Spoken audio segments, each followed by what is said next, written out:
Assalamualaikum warahmatullahi wabarakatuh. Hai anak-anak, bertemu kembali bersama Bu Guru Ika dalam pelajaran IPA.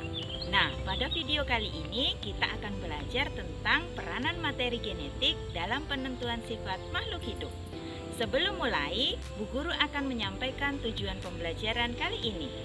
Setelah menyimak video kali ini, kalian diharapkan dapat menjelaskan peranan materi genetik dalam penentuan sifat makhluk hidup. Bagaimana? Sudah siap untuk belajar? Nah, pada pembelajaran sebelumnya, kalian telah belajar struktur DNA dan RNA yang merupakan bagian penyusun materi genetik. Lalu, bagaimana peranan materi genetik tersebut dalam penentuan sifat makhluk hidup? Mari kita simak penjelasan berikut. Nah, dalam mempelajari materi ini, ada beberapa istilah yang harus kalian ketahui. Istilah yang pertama yaitu gen. Gen adalah unit pembawa informasi atau kode genetik yang berhubungan dengan sifat tertentu untuk diwariskan kepada keturunannya. Misalnya bentuk rambut, bentuk hidung, perlekatan cuping telinga, postur tubuh, dan lain-lain. Nah, gen ini memiliki sifat-sifat. Sifat-sifat pada gen ada 3. 1. Sifat dominan. Sifat dominan adalah karakter yang mampu mengalahkan atau menutupi karakter lain. Gen yang bertanggung jawab pada sifat dominan adalah gen dominan. Biasanya dikode dengan huruf besar, misalnya G besar. 2.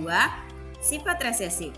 Sifat resesif adalah karakter yang kalah atau tertutupi karakter lain. Gen yang bertanggung jawab pada sifat resesif adalah gen resesif.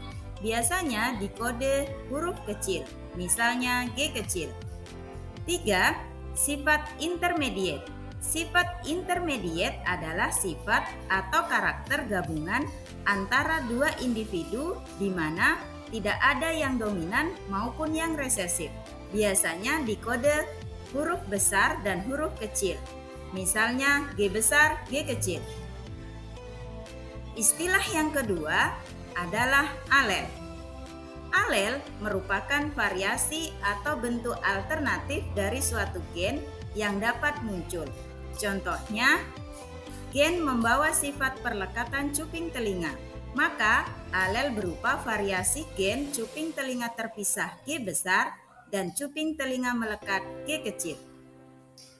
Istilah yang ketiga adalah genotip. Genotip adalah keseluruhan informasi genetik dari suatu individu atau sifat tak nampak pada individu. Biasanya dituliskan dalam simbol huruf berpasangan.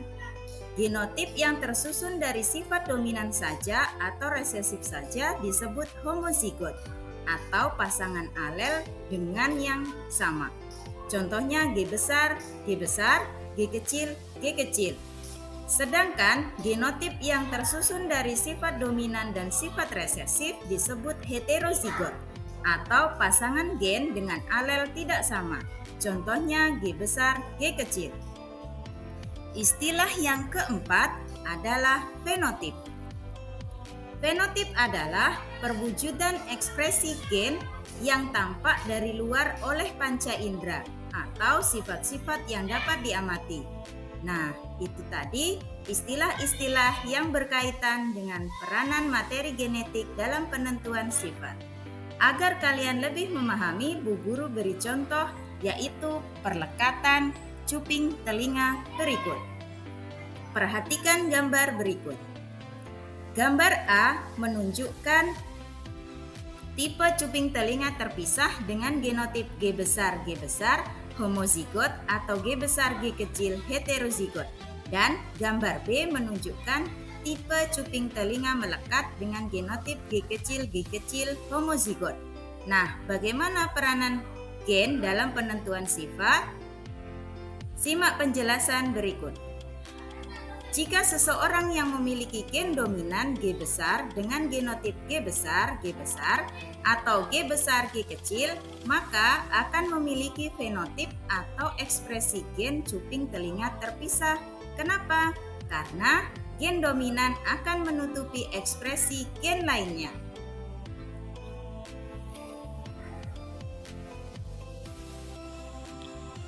Pada contoh tersebut terdapat genotip G besar, G kecil, maka yang akan menang adalah G besar. Sehingga sifat yang muncul adalah G besar atau cuping telinga terpisah. Jadi kesimpulannya, dalam penentuan sifat makhluk hidup bergantung pada gen dominan yang dimiliki oleh suatu individu. Oke, sampai di sini materi kali ini. Bu Guru harap kalian bisa paham. Sampai jumpa pada materi-materi berikutnya. Burung Irian, burung cendrawasih. Sekian dan terima kasih. Wassalamualaikum warahmatullahi wabarakatuh.